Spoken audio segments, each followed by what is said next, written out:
So we are now to my last cool sheet, and I am going to be talking about some psychology terms, and it's really focused on something called emotional synchrony.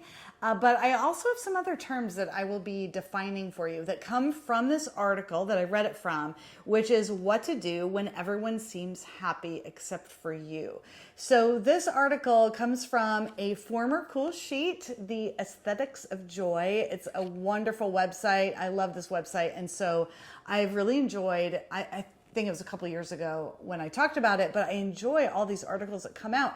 And I wanted to talk about this because of all of these different definitions that I found to be really helpful for defining things that I kind of knew to be true, but didn't really know what to call them.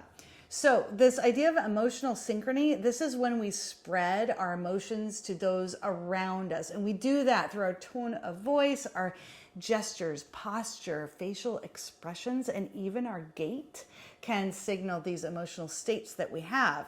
So evolutionarily, there is this idea that this capacity was really important for the adaptive nature of humans. So especially if there was something like there's a predator coming, and so the group then needs to pass on this idea like, oh no, what are we going to do? And so wordlessly doing that was really helpful.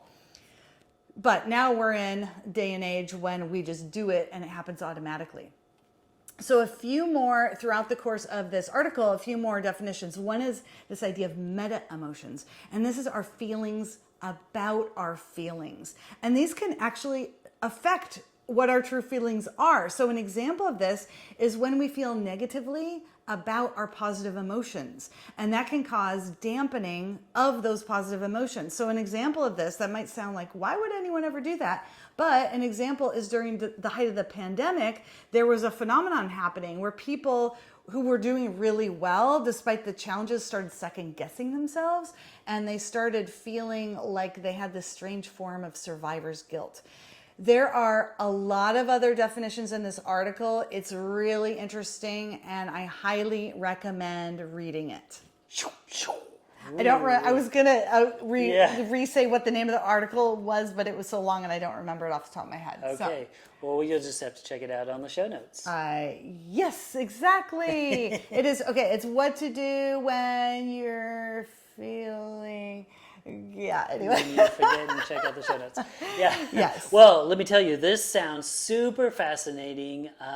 That feeling about your feelings, the meta part was super deep. Also, I love when you talked about gait, because there was like wonder in someone's gait was a form of cool sheet of yours, right? There was something about gait, like appreciating other people's gait. Yes. So it instantly took me back to that, which was very cool, because I good memory. That. Yeah. Whoa.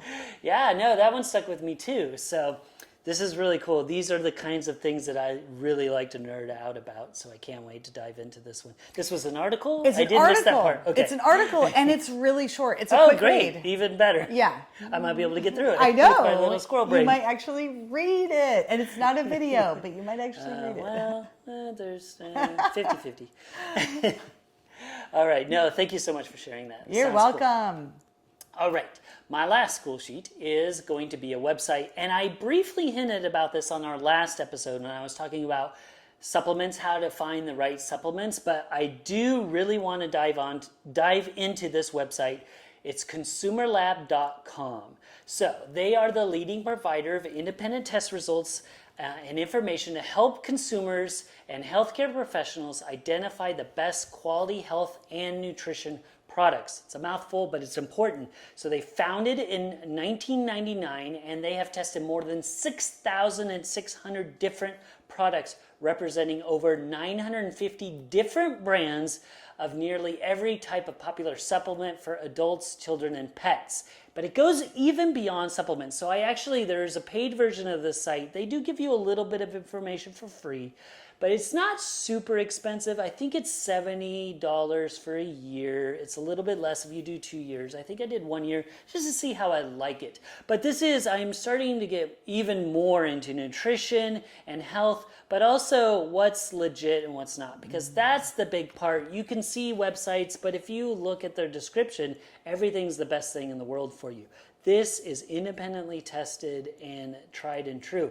But it's not just supplements. They also talk about other things like sports and energy products, functional food, food and beverage, personal care products. They identify if it meets the standards, if it says what it has, if it has what it says it does inside, and how much of that, the strength and the dose, and if your body can actually utilize that to, so if it's pure, if your body can use it. So there was one that was like, it did different kinds of canned meat, so salmon, sardine, and tuna. And how much actually omega-3 and 7 fatty acids it had in. And the difference between the top and the bottom was mind-blowing. So even though they say it's canned tuna, there's a wide range of how much is actually in there of actual omega-3s. That enough is worth checking out, consumerlab.com.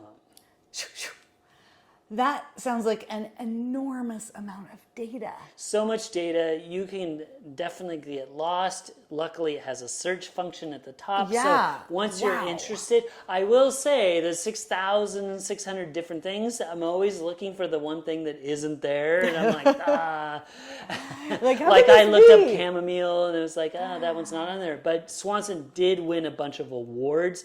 I teased that when I was talking about the chamomile. So it was legit because of that. I knew it was a little more legit. Plus, I trust, there's also the source, Daria and Andrew Huberman both said how good that one was. So I felt really confident about it, even though it wasn't specifically on Consumer Lab.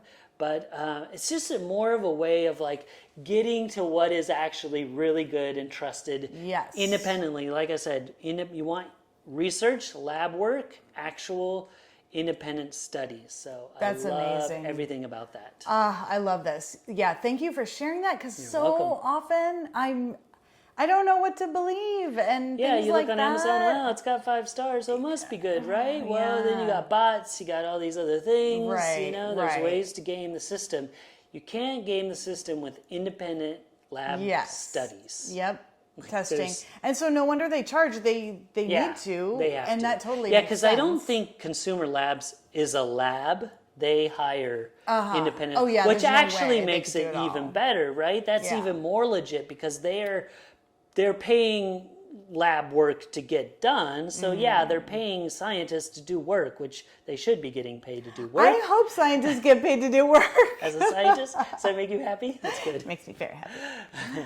All right, well, thank you for joining us. This is our first episode where we're on video, and everyone listening to our podcast, thank you for hanging in there with us. We appreciate all of you so much.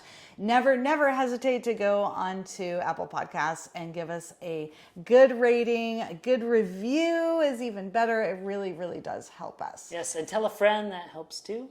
Yes, tell a friend about us. And the show notes. All the show notes can be found for this episode at 10bestest.com/reef. Yes. And don't forget to stay curious.